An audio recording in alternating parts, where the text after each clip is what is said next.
Hello दोस्तों, आपका RPS class पे स्वागत है। तो आज हम लोग भारत के पड़ोसी देश और उनकी मुद्राओं के बारे में बात करेंगे। तो चलिए फ्रेंड शुरू करते हैं। देश है दोस्तों पाकिस्तान।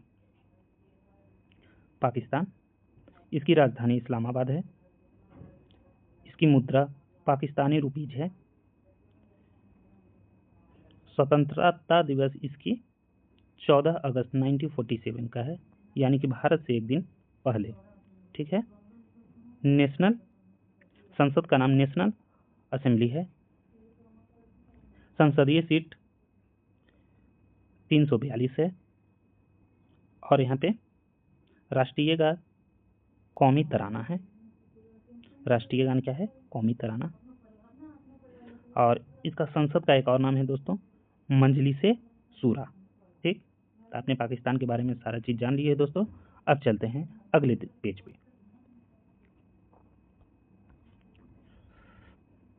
दूसरा देश बांग्लादेश है दोस्तों। ये पाकिस्तान का ही पहले हिस्सा था। 1971 में ये पाकिस्तान से अलग हुआ और ये अपना बांग्लादेश नाम रखा। इसकी राजधानी ढाका है। मुद्रा टका है। स्वतंत्रता दिवस जो होती है वो 26 मार्च 1971 को होती है। संसद का नाम जातीय संसद है और संसदीय सीट 350 है। ठीक, इसकी राष्ट्रीय गान मार सोनार बांग्ला रविंद्रनाथ टैगोर ने लिखा था, जिन्होंने हमारी भी राष्ट्रगान लिखी है। तो आप बांग्लादेश के बारे में समझ चुके हैं दोस्तों। अब चलते हैं अगले पेज पे। यहाँ पे तीसरा देश जो है हमारे दोस्तों, ये अफगानिस्तान है। अफगानिस्तान पाकिस्तान के ही बगल में है। ये भी भारत से बॉर्डर शेयर करती है। इसकी राजधानी काबुल है। इसकी मुद्रा अफगानी रुपया है। स्वतंत्रता 19 अगस्त को इसको मिली थी और संसद का नाम सेरा है। और संसदीय सीट जो है दोस्तों तालिबान के आने से पहले 250 यानी कि 250 सीटें संसद में थी। राष्ट्रीय गान अफगान राष्ट्रगान है। ठीक, तो अफगानिस्तान के बारे में आप लोग समझ चुके होंगे दोस्तों। अब चलते हैं अगले पेज पे। अब अगला जो देश है दोस्तों चाइना है। इसकी राजधानी बीजिंग है। मुद्रा युआन है। मुद्रा क्या है दोस्तों? युआन है। स्वतंत्रता दिवस जो इसकी है दोस्तों 1 अक्टूबर 1949 यानी कि भारत के 2 साल बाद ये आज़ाद हुआ था। ठीक है दोस्तों। संसद का नाम नेशनल पीपुल कांग्रेस जो यहाँ का संसद का नाम है दोस्तों। और संसदीय सीट 2017 में 2924 सीटें थी। ये 2017 की डेटा है दोस्तों, उसके बाद डेटा नहीं आई है। 2017 में 2924 सीटें थी। और यहाँ पे राष्ट्रीय गान मार्च ऑफ द वॉलेंटियर के नाम से जाना जाता है।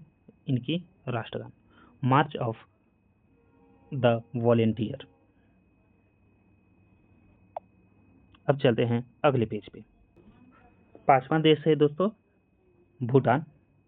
पांचवा देश दोस्तों भूटान है। इसकी राजधानी थिम्पू है। क्या है राजधानी? थिम्पू। इसकी मुद्रा न्यूगुल्टन है। स्वतंत्रता दिवस जो होती है दोस्तों, स्वतंत्रता दिवस ये होती है 17 दिसंबर 1907 को ही इसे आज़ाद कर दिया गया था। और संसदीय सीट जो होती है वो 72 होती है दोस्तों। संसदीय सीट 72 होती है। अब चलते हैं अगले पेज पे। अगला जो देश है दोस्तों श्रीलंका है। श्रीलंका, इसकी राजधानी कोलंबो है। इसकी राजधानी कहाँ है दोस्तों? कोलंबो। इसकी राजधानी को श्री जयवर्धनेपुरम कोटा भी कहा जाता है। इसकी मुद्रा श्रीलंका रुपीज है दोस्तों। स्वतंत्रता 4 फरवरी को मिली थी। और संसदीय सीट 225 है दोस्तों। संसदीय सीट 225 है। तो आप श्रीलंका के बारे में समझ चुके होंगे। अब चलते हैं अगले पेज पे। अगला जो देश है दोस्तों म्यांमार है। क्या है? म्यांमार है। इसकी राजधानी नौपीदा है दोस्तों। मुद्रा म्यांमार क्या, ठीक है। स्वतंत्रता दिवस 4 जनवरी 1948 को मनाया जाता है, ठीक। तो हम लोग म्यांमार के बारे में जान चुके हैं, ठीक है। चलते हैं अगले पेज पे। अगला जो देश है दोस्तों वो है नेपाल। कौन सा देश है? नेपाल। आप समझ रहे हैं, अगला देश नेपाल है दोस्तों, ठीक। इसकी राजधानी काठमांडू है। इसकी मुद्रा रुपीज है, रुपया जो हम लोग का होता है, लेकिन इनका अलग होता है। स्वतंत्रता दिवस 21 दिसंबर 1923 में हुई थी, जो नेपाल अब ब्रिटेन संधि के नाम से भी जाना जाता है। नेपाल और ब्रिटेन संधि के नाम से भी जाना जाता है। संसद का जो नाम है दोस्तों वो है रारिये पंचायत। क्या है? रारिये पंचायत। जो संसद में सीट होती है दोस्तों वो 275 सीट है। और राष्ट्रीय गान स्वेद हुआ फुल्का है इसकी राष्ट्रीय गान। तो क्लास, आशा करते हैं दोस्तों हमारी क्लास आपको अच्छी लगी होगी, और अगले क्लास में कुछ महत्वपूर्ण टॉपिक के साथ फिर से हम वापस आएंगे। तब तक के लिए धन्यवाद।